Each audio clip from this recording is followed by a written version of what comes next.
আসসালামু আলাইকুম। Channel I কৃষি সংবাদে আমন্ত্রণ জানাচ্ছি আমি প্রিয়াঙ্কা। এখনকার সংবাদ আয়োজন একই সঙ্গে চ্যানেল আই এর ইউটিউব চ্যানেলে এবং চ্যানেল আই এর ওটিটি প্ল্যাটফর্ম আই স্ক্রিনে লাইভ স্ট্রিম হচ্ছে। যাচ্ছে বিস্তারিত সংবাদে। বাজারে বোতলজাত সয়াবিন তেলের সংকট, ২-৩টি কোম্পানি ছাড়া মিলছে না ভোজ্য তেল। ডিলারদের অভিযোগ, পুরনো চাহিদাপত্র অনুযায়ী তেল সরবরাহ করছে না অধিকাংশ কোম্পানি, নতুন চাহিদাপত্রও নিচ্ছে না অনেকে। দাম বাড়াতেই বড় তেল কোম্পানিগুলো এমন কারসাজি করছে বলে মন্তব্য করেছেন খুচরা ব্যবসায়ীরা। রোকসানা আমিনের রিপোর্ট।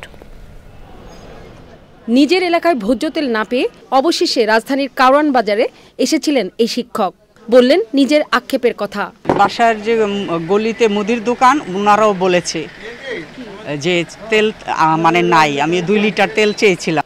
কারওয়ান বাজার ছাড়াও পাইকারি, খুচরা কোনো বাজারে মিলছে না 1 বা 2 লিটারের বোতলজাত তেল। জিম্মি তো ধরেন অনেকদিন ধরে হয়ে আসছে, তাই না? এবং আমরা যতই বলি সিন্ডিকেট ভাঙা টাঙা, বরং আমি তো দেখতেছি ক্রমান্বয়ে আরো জিম্মি হচ্ছে। যারা এই ধরনের দুর্নীতির সাথে জড়িত তাদেরকে অবশ্যই জরুরি খুব দ্রুত শাস্তি আনা উচিত। বেশ কিছুদিন ধরে তেলের বাজারে এই সংকট চলছে বলে জানালেন খুচরা ব্যবসায়ীরা। পুষ্টি পাওয়া যাইতেছে না, ফ্রেশ পাইতেছি না, বসুন্ধরা পাইতেছি না, যেমন রূপচন্দা পাইতেছি না, এগুলো নাম করা, এগুলো পাওয়া যায় না। ডিলাররা বলতেছে ডিউ নিতেছে না, তেল নাই। কোম্পানির কাছে তেল, কোম্পানির তেল ছাড়তে আসে না, কোম্পানির তেল ছাড়লে তো আর কোনো অসুবিধা হচ্ছে না। কারসাজি এইটাই, তেল দেয় না, এইটাই কারসাজি। বাজারে বসুন্ধরা, সিটি, মেঘনা গ্রুপ সহ জায়ান্ট 5টি প্রতিষ্ঠানের হাতে এই ভোজ্য তেলের বাজার।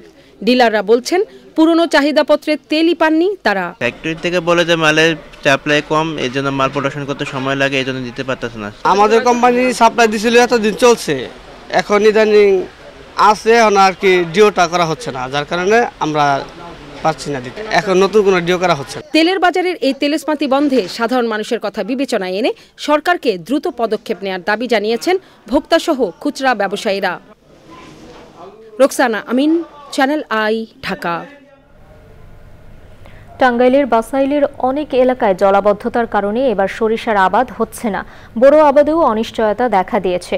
অপরিকল্পিতভাবে রাস্তা নির্মাণের কারণে গত বর্ষায় পানি প্রবেশ করে এসব এলাকায়। এতে প্রায় 2000 একর ফসলি জমি অনাবাদি পড়ে থাকার সম্ভাবনা রয়েছে। মুসলিম উদ্দিন আহমেদের রিপোর্ট। টাঙ্গাইলের বাসাইল পৌর এলাকার আন্দিরাপাড়া, বালিনা সহ কয়েকটি গ্রামের মধ্যবর্তী এলাকায় এবার জলাবদ্ধতার সৃষ্টি হয়েছে। গত বর্ষায় ঝিনাই নদীর বাঁধ ভেঙে এখানে পানি প্রবেশ করে। অপরিকল্পিতভাবে রাস্তা নির্মাণের কারণে পানি বের হতে পারছে না, ফলে বোরোর বীজতলা বুনতে পারেনি এলাকার কৃষক। তাই এসব জমিতে চলতি মৌসুমে বোরো আবাদ অনিশ্চিত হয়ে পড়েছে। এখানে পানি ঢুকছে, পানি বাইর হচ্ছে না। আমি বীজে চারা ফালাইতে পারতেছি না, শস্যাবাদ করতে পারছি না। পানির নিগে সবাই আলি বিচরা ফালে হারতাছেন না, শস্য বুনে হারতাছেন না। পানির নিগে আপনার আমরা ইরিদান আবাদ করে হারতাছেন না। দ্রুত পানি নিষ্কাশনের ব্যবস্থার দাবি স্থানীয়দের। বেরিনা রাস্তা না থাকাতে এখানে পানির জলবদ্ধতা হয়ে রয়েছে। আমাদের এখানে আবাদও নষ্ট হইতেছে, খুব অসুবিধা, কোনো ফসল আবাদ করতে পারতাছি না। পানিটা বাইর করার জন্য আমাদের খুব দরকার। সমস্যার সমাধানে দীর্ঘমেয়াদী পরিকল্পনা নেওয়ার কথা জানিয়েছে পৌর কর্তৃপক্ষ। বর্তমান অর্থ বছরের এডিপির যে প্রকল্প, এখান থেকে পার্মানেন্ট স্ট্রাকচার, যেটা রাস্তারও ক্ষতি হবে না এবং জলাবদ্ধতাও নিরসন হবে, এরকম ভেন্ট অথবা বক্স কালভার্ট অথবা যুগোপযোগী কিছু আমরা করে দেওয়ার চেষ্টা করব। কৃষি বিভাগের মতে চলতি মৌসুমে জলাবদ্ধতার কারণে প্রায় 2500 মেট্রিক টন বোরো ধান ও 780 মেট্রিক টন সরিষার আবাদ কম হবে। অপরিকল্পিত রাস্তা ও বাঁধ নির্মাণের ব্যাপারে দ্রুতই ব্যবস্থা নেওয়ার দাবি সংশ্লিষ্টদের।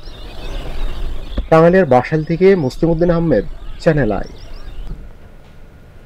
পটুয়াখালীতে গ্রামের রাস্তার পাশের পতিত জমিতে জলপাই বাগান করে লাভবান হয়েছেন কৃষক সুলতানা সর্দার। বিনা পরিচর্যায় ফলনে বছরে আয় করছেন লাখ টাকারও বেশি।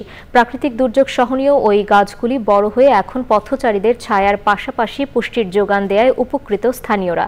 এনায়েতুর রহমানের রিপোর্ট।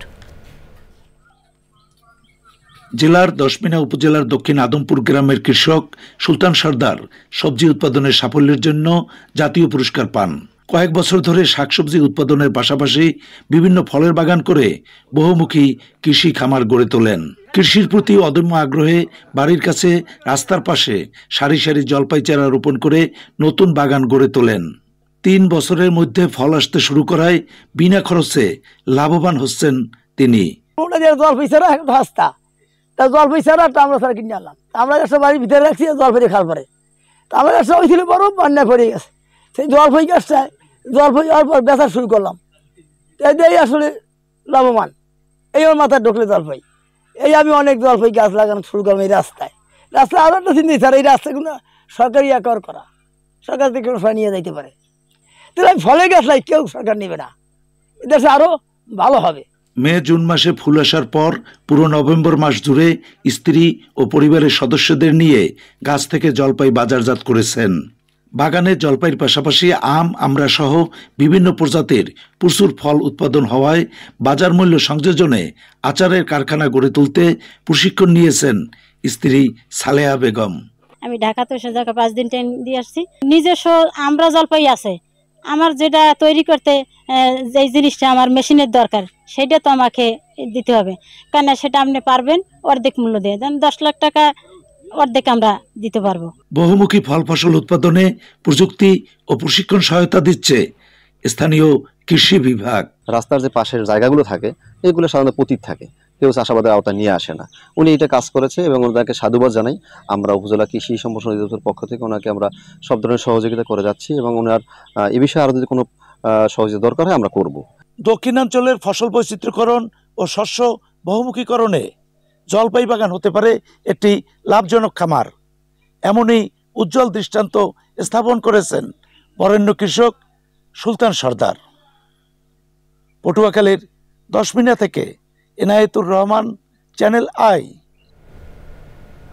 চ্যানেল আই কৃষি সংবাদের আজকের আয়োজন এ পর্যন্তই। পরবর্তী সংবাদ আয়োজনে আমন্ত্রণ জানিয়ে শেষ করছি। ধন্যবাদ সবাইকে।